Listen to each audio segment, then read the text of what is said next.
नाम संजीव कुमार साहू है और मैं वेस्टीज टीम सोनू शर्मा के अंदर सिल्वर डायरेक्टर लेवल है मेरा। और आज हम बात करेंगे कि किस तरीके से ऑफलाइन में जैसे बहुत सारे लोग प्लान देते हैं, इफेक्टिव प्लान कैसे दिया जाता है और कैसे सारी चीज़ों को बताना है, एक्सप्लेन करना, उसके बारे में हम चलेंगे। डायरी पेन पे आप ध्यान दे सकते हैं। दोस्तों, जैसे कि मैं आपको बता रहा था कि ऑफलाइन में किस तरह से आप इफेक्टिव प्लान कर सकते हैं, तो आप ध्यान दीजिए। मैं प्लान दिखाने जा रहा हूँ। आप देख रहे हैं यहाँ वेस्टीज लिखा हुआ है। अब हम ऑफलाइन में प्लान जब देते हैं तो शुरुआत में क्या बोलना चाहिए? जब हमारा कोई प्रोस्पेक्ट होता है तो प्रोस्पेक्ट से पूछते हैं कि अभी जैसे किस तरीके से लोग इनकम कर रहे हैं। वो तो सारी चीज़ें प्रोस्पेक्टिंग आपने करके उनको लाए होते हैं ऑफिस में, या फिर आप एक सही जगह पे जहाँ पे प्लान देने के लिए लाए हैं उनको। अब उनसे बात करनी है कि आज के डेट में कितने तरीके से लोग इनकम कर रहे हैं। तो जैसे कि वो खुद बताएंगे, दो चार तरीके उनके हिसाब से जो बताना होगा बताएंगे, लेकिन आप उनको करेक्ट करते हुए ये बताइएगा कि ये जो होता है ESBI, आपने इसके बारे में सुना होगा। ESBI, इसके बारे में बताना चाह रहा हूँ। शुरुआत में अगर इस चीज़ को बता देते हैं तो 90% आपका काम आसान हो जाता है प्लान करने का। सो ई मतलब होता है एम्प्लॉय।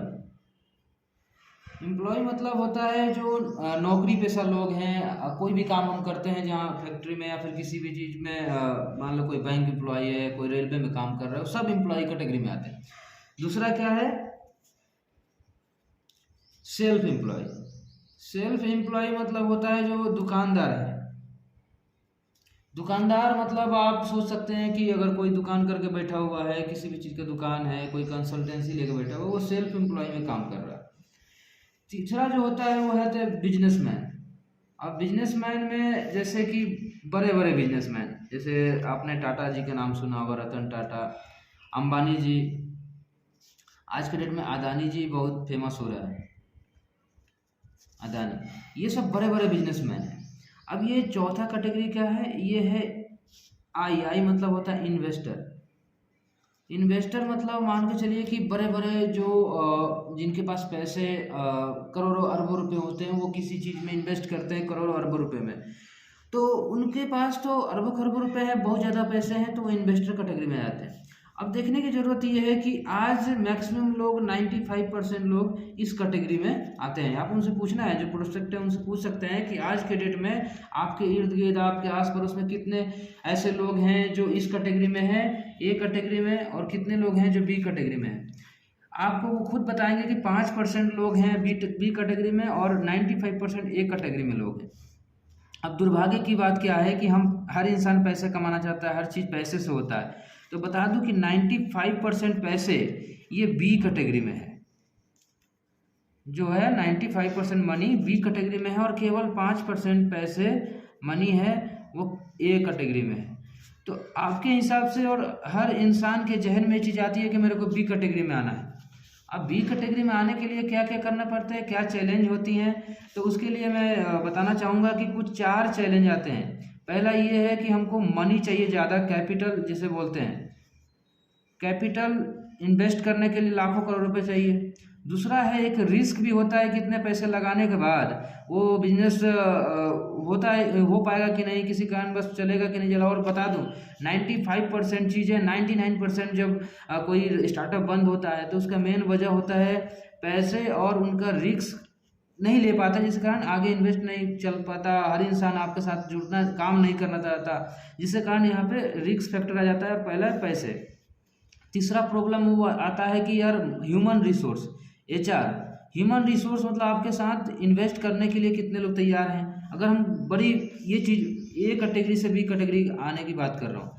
और चौथा चीज़ होता है कि यार मान लीजिए सारी चीज़ें आपने कर लिया, लेकिन कुछ ऐसी चीज़ें आती हैं जैसे मार्केट में अब कंपटीशन देख लीजिए, कंपटीशन भी चरम पे है। हर इंसान, आज कोई अपने स्टार्टअप किया, पास में आपके कोई मान लो शोरूम खोला, अपने शोरूम के पास में एक और शोरूम खुल गए, तो वहाँ पे लोग जो है आपका कस्टमर बढ़ना चाहिए वहाँ घट जाते हैं, कम हो जाते हैं।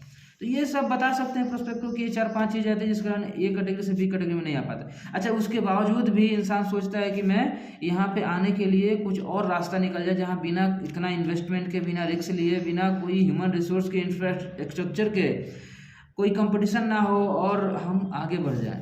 तो ये एक और चीज़ आ जाती है, अगर अच्छे से कर पाएँ तो इसमें आपकी ज़िंदगी बदल जाएगी और सारी चीज़ें जो आप चाहते हैं वो मिलेगा। वो है डायरेक्ट सेलिंग इंडस्ट्री।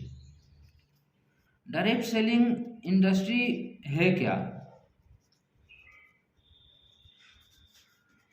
कई बार डायरेक्ट सेलिंग इंडस्ट्री को लोग नेटवर्क मार्केटिंग भी बोलते हैं। वाकई में नेटवर्क मार्केटिंग ही है, मल्टी लेवल मार्केटिंग MLM भी बोलते हैं। अब ये इंडस्ट्री एक जीरो से हीरो बनने का काम कैसे कराती है लोगों से, और क्या वजह है कि आज लोग नेटवर्क मार्केटिंग डायरेक्ट सेलिंग में 4 साल 5 साल करके आज अच्छे खासे लेवल पे हैं।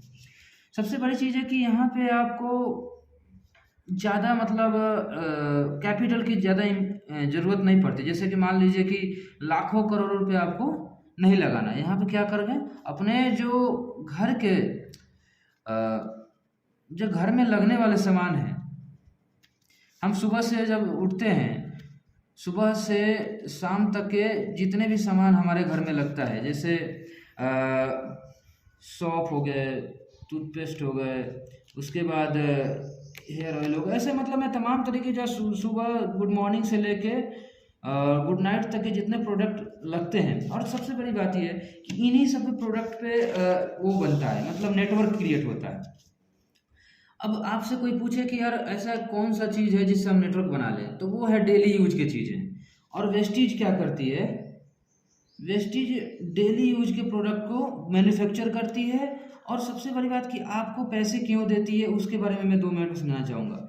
जैसे बड़े ध्यान समझिएगा, आप जैसे ये मार्केट हो गया, मार्केट में मान लीजिए डी मार्ट या फिर ऐसे तमाम तरीके के जो शॉप होते हैं, बिग बाज़ार होता है, ऐसे ये वेस्टीज है। अब देखिए, कोई भी प्रोडक्ट जब मार्केट में आता है, एग्जाम्पल के तौर पे कोई कस्टमर, मान लीजिए यहाँ कस्टमर हो गया, ये कंपनी हो गया।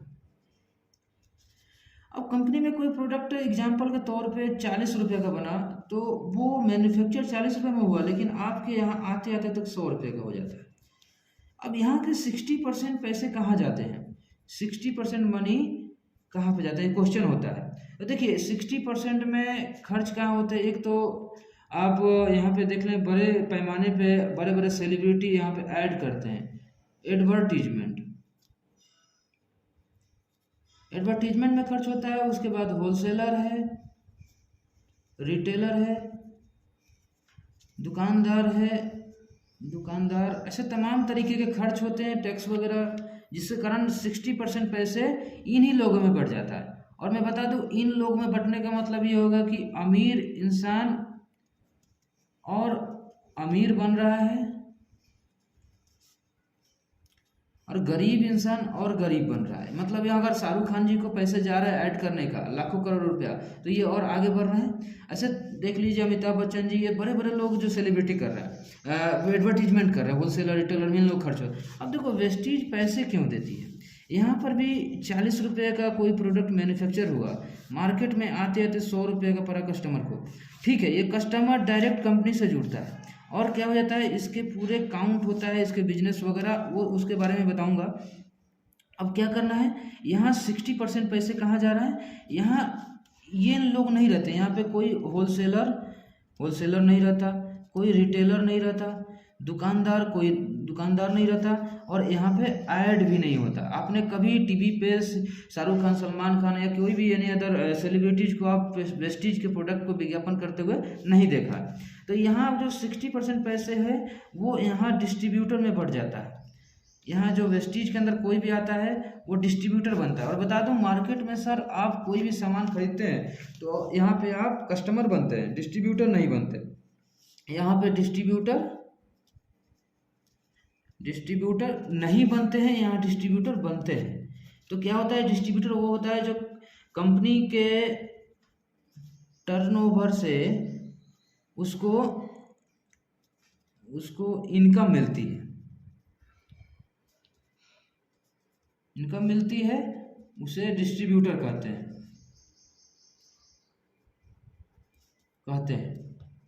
तो यहाँ पे क्या होगा, 60% डिस्ट्रीब्यूटर में, मतलब आप में और अन्य इधर जितने भी टीम है उनमें इनकम बढ़ जाएगी।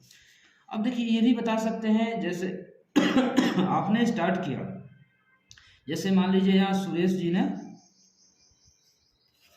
सुरेश जी ने स्टार्ट किया तो सुरेश जी के नीचे कोई टीम बनता है, मान लीजिए कोई यहाँ पे ए बी आ गए, तो सुरेश जी अगर पूरे टीम से 1 लाख रुपए का टर्नओवर करते हैं तो सुरेश जी को कितना मिलेगा? 11%।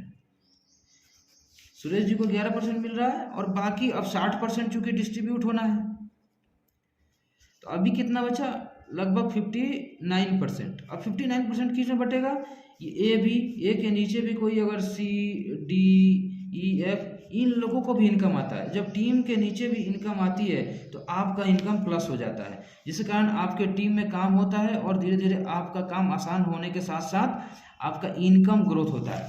अब मैं बताऊंगा किस तरीके से आप इनकम कर सकते हैं बहुत ज़्यादा।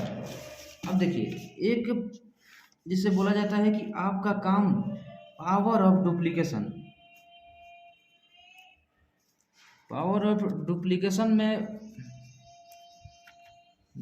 में बदल जाता है तो आपका बिजनेस अपग्रेड हो जाता है। मान लीजिए कि 1 साल का हम लेते हैं, ये 1 मंथ हो गया और ये एसोसिएट लिख देता है। मान लीजिए कि आपने पहला मंथ किया, 2 ही लोगों को इस बिजनेस में ला पाए, ठीक है, कोई बात नहीं। आपका मान लीजिए नाम सुरेश जी क्या किए? पूरे महीने मेहनत करे, शुरुआत में 2 ही लोग इनके साथ स्टार्ट किए। अब दूसरा महीना होता है तो दूसरा महीने में क्या हुआ? 2 लोग और नए, मान लीजिए इन लोगों ने 2 को बता दिया, ये 4 लोग नए आ गए। अब ये देखिए तीसरे महीने क्या होगा? 8 नए लोग आ रहे हैं। आपका काम सुरेश जी ने कितना किया था? सुरेश जी ने 2 लोगों तक का काम किया था। चौथे महीने क्या हुआ? 8 लोग, अगले 2 को बताया 16 लोग हो गए। 5वें महीने 32 नए लोग हो गए। 6वें महीने 64 नए लोग हो गए। 7वें महीने 128 नए लोग हो गए। 8वें महीने 256 नए लोग हो गए। 9वें महीने 512। ये देखो एक हाइपोथेटिकल मेजरमेंट है। 10वें महीने में क्या किए? 512 दूना 1024 कर लिए। अब 11वें मंथ 2048 हो गए। 12वें मंथ 4096 हो गए। अब सोचिए टोटल हम सम अप करेंगे, प्लस करेंगे तो यहाँ पर 8190 लोग तक पहुँच गए। आपका काम कितना किया था? 2 लोगों तक। अब सोचिए कि अगर 8000 लोग आपके मतलब राउंड फिगर ले लिए, 8000 लोग हो गए। 8000 ने क्या किया? अपने घर का सामान 2-2000 का मान लीजिए लगता ही है, हर महीने 2-2000 का भी लगता है, तो 8 दूना 16 मतलब कितना हो गया? 1 करोड़ 60 लाख का बिजनेस हो गया। मैं एक बार कैलकुलेट कर लेता हूँ, देख लीजिए आप करके। मान लीजिए कि अपने घर का सामान की केवल बदले, तो यहाँ पे जैसे कि मैंने प्लान समझाते हुए और देखा है, कम से कम यहाँ 2,40,000 की इनकम के पर मंथ के आ जाएंगे। अब मैं कह रहा हूँ कि एक साल में आपने 8,000 तक नहीं पहुँचे, ठीक है, अगर 2,000 लोगों तक ही मिनिमम पहुँचे हैं, तब भी 2,000 अपने घर का सामान अगर केवल करेंगे, घर का सामान ही चेंज करेंगे, तो यहाँ पे लगभग 2000 इंटू 2000 लगभग 2-4 मतलब मान के चलो कि यहाँ पे आपका 40 लाख का आसपास का बिजनेस जाएगा। और यहाँ पे आपका एक अगले साल तक मिनिमम मान लो 40 लाख पर मंथ की इनकम पे आ जाएंगे। ये देखो मिनिमम अगर कह रहा हूँ कि 1 लाख रुपये भी महीने के आ रहा है तो क्या दिक्कत है। आप इसके बारे में और भी चीज़ें हैं डिटेल में, मैं अगर टाइम हो तो बिल्कुल मैं समझा सकता हूँ। देखिए अब उनको ये बताना है कि जैसे अगर कोई ये सोच रहा है कि किस तरीके से इनकम आएगी, उनको कुछ मत बताइए ज़्यादा। बोलिए कि आपके घर में पहली चीज़ तो नहाने के लिए सोप आता है, आप वेस्टीज से लीजिए। यहाँ पे टूथपेस्ट आता है, आप वेस्टीज से लीजिए। आपके घर में डिटर्जेंट यूज होता है, डिटर्जेंट ये भी आप वेस्टीज से लीजिए। आप यहाँ पे टूथपेस्ट हो गया बेटे। अब हेयर ऑयल, क्योंकि बालें आजकल ज़्यादा लोगों के बाल झड़ रहे हैं, तो मतलब केमिकल ज़्यादा आ रहा है हेयर ऑयल में, ये वेस्टीज का लीजिए। ऐसे खाने का तेल, कुकिंग ऑयल वेस्टीज से लीजिए। आप यहाँ की एग्रीकल्चर, आपके घर में खेती बाड़ी होता है, एग्रीकल्चर प्रोडक्ट वेस्टीज से लीजिए। आप देखेंगे कि खुद कस्टमर बन जाएंगे आपके लोग। कस्टमर बन के वो लोगों को प्लस करेंगे और भी कस्टमर अपने साथ लेंगे, और क्या होगा, साथ में साथ उनका रैंक अपग्रेड हो जाएगा। मान लीजिए कोई 5% से स्टार्ट कर रहा है तो वो 8% पे पहुंचेगा, और जैसे ही 8% पड़ जाए उनको बेनिफिट कंपनी और देने लगती है, फ्री प्रोडक्ट्स वगैरह, बाकी इनकम भी बढ़ता है।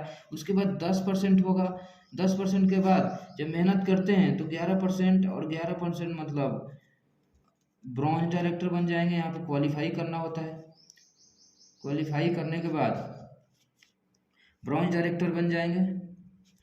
ब्रॉन्ज डायरेक्टर बनने पे उनको ब्रॉन्ज डायरेक्ट देखो परफॉर्मेंस बोनस मिलेगा, प्लस ब्रॉन्ज डायरेक्टर बोनस मिलेगा। जैसे ही ब्रॉन्ज डायरेक्टर फिर उनके सिल्वर के लिए करेंगे, ऐसे कर करके उनका इनकम बढ़ते जाएगी। और 10 तरीके के 10 टाइप्स ऑफ इनकम वेस्टीज देती है,